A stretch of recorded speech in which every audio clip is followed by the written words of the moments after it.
राधे राधे सबको, जय श्री कृष्णा। तो शाम के बज रहे हैं 6 और मैं किसी बात का फैसला नहीं ले पा रही हूँ। उस फैसले के लिए मैंने आज भगवत गीता का सहारा लिया है और मुझे कहीं से पता चला था कि जब मैं फैसला ना ले पाऊँ तो मैं भगवान के समक्ष जा करके और मैं भगवत गीता से पूछूं कि आखिर मैं क्या करूं और क्या ना करूं। तो अब मुझे ये भगवत गीता ही बताएगी कि मेरे फैसला लेने से कि क्या मुझे फैसला लेना चाहिए या नहीं लेना चाहिए, क्या करूं और क्या ना करूं। तो ये भगवत गीता मैंने ले रखी है और बच्चों, मैं भगवान को प्रणाम करती हूँ, भगवत गीता को नमन करती हूँ और मैं भगवान से कहती हूँ, हे गोविंद, हे राधे, हे श्री कृष्ण, मेरी मदद करो और मुझे सही रास्ता दिखाओ और मेरे बच्चों के लिए सुरक्षा कवच बनो भगवान, और मुझे रास्ता दिखाओ भगवान। तो आज मैं पूछ रही हूँ इस भगवत गीता से कि मैं कौन सा फैसला लूँ, कौन से रास्ते जाऊँ, क्या करूँ और क्या ना करूँ। तो मैं इसका पेज खोलती हूँ और उसी पेज को मैं पढ़ूंगी, मैं क्या करूँ और क्या ना करूँ। मुझे नहीं पता है कि कौन सा अध्याय खुलेगा, मेरे लिए भगवान कौन सा प्रश्न निकालेंगे, मुझे नहीं पता है। तो मैं तुम सबके सामने ये ब्लॉग शूट कर रही हूँ ताकि मैं सबको दिखा सकूं कि कितनी सत्यता है इस भगवत गीता में।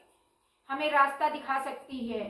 हमें अगर मकर जाल में फंसे हैं संसार के और हम नहीं ले पा रहे हैं फैसला, तो आज हम फैसला इस भगवत गीता के माध्यम से लेंगे।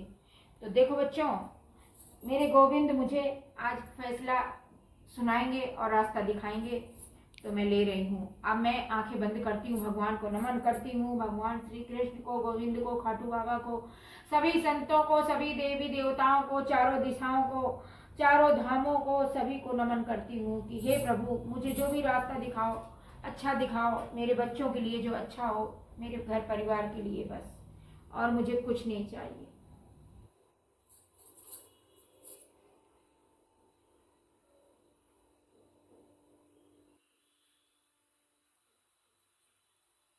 तो ये पेज खुल गया बच्चों और 126 पेज खुला है। एक तरफ 126 है और एक तरफ 127 है और इसमें लिखा है कर्म योग, श्लोक 7 भगवत गीता। और इसमें अध्याय मतलब दोनों पेज में हमारा जवाब होगा। मैं दोनों पेज पढ़ूंगी और मैं संस्कृत तो मुझे कम आती है लेकिन मैं इसका अर्थ जरूर सुनाऊंगी।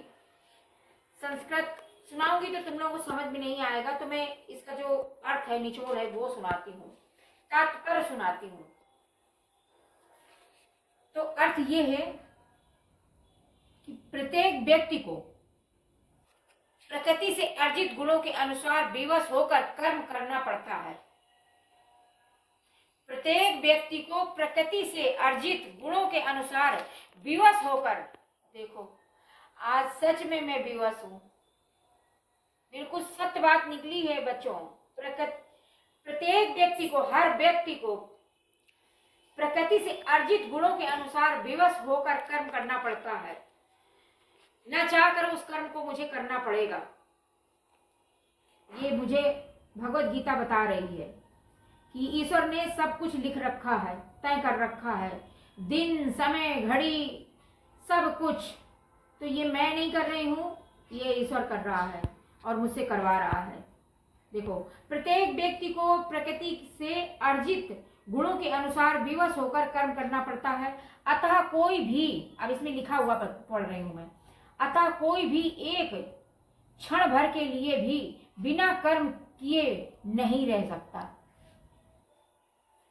क्षण भर के लिए भी बिना कर्म किए नहीं रह सकता। अब इसका तात्पर्य ये है, अब मैं तात्पर्य सुनाती हूँ। ये देहधारी जीवन का प्रश्न नहीं है। अब मेरी आंखें थोड़ा वीक हो रही है बच्चों, मैं सुनाती हूँ। ये देहधारी जीवन का प्रश्न नहीं है, अपितु आत्मा का ये स्वभाव है कि वह सदैव सक्रिय रहता है, आत्मा की अनुपस्थिति में भौतिक शरीर हिल भी नहीं सकता। ये शरीर मृत्यवाहन के समान है जो आत्मा द्वारा चलित होता है, क्योंकि आत्मा सदैव गतिशील सक्रिय रहता है और वह एक क्षण के लिए भी नहीं रुक सकता। अतः आत्मा को कृष्ण भावनामृत के सत्संग, गलत पड़ गई, फिर से सुनाती हूँ। आत्मा को कृष्ण भावनामृत के सत्कर्म में प्रवृत्त रखना चाहिए, अन्यथा वह माया द्वारा शासित कार्यों में प्रवृत्त होता रहेगा, मतलब माया के जाल में फंसता रहेगा। तो माया, ये संसार एक माया ही है। कहाँ पढ़ रही थी?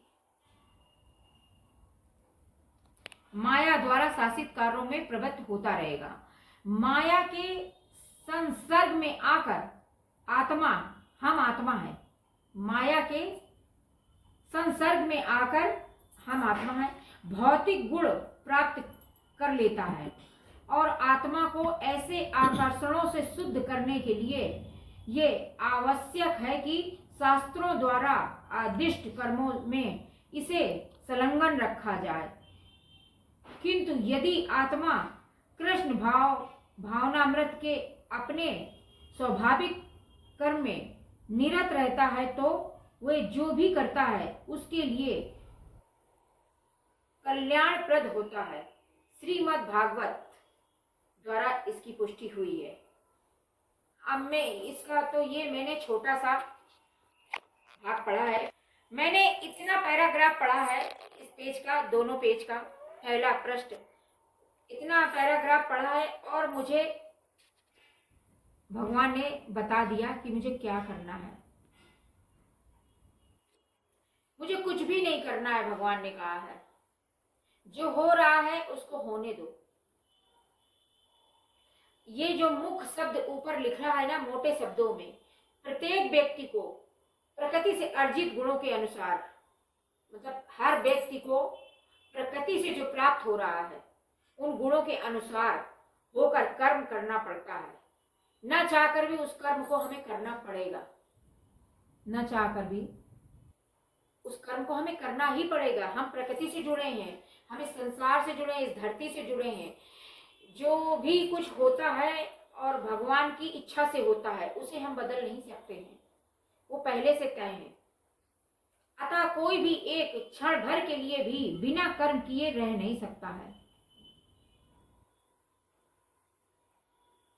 तो जो कुछ अब ये जो मैं कर रही हूँ, अब यहीं से समझो बच्चों कि ये जो मैं कर रही हूँ और तुम लोगों को ब्लॉग बना के दिखा रही हूँ, सुना रही हूँ, तो भगवान चाहता था कि मैं ब्लॉग बनाऊं, इस बात को लोगों तक पहुंचाऊं कि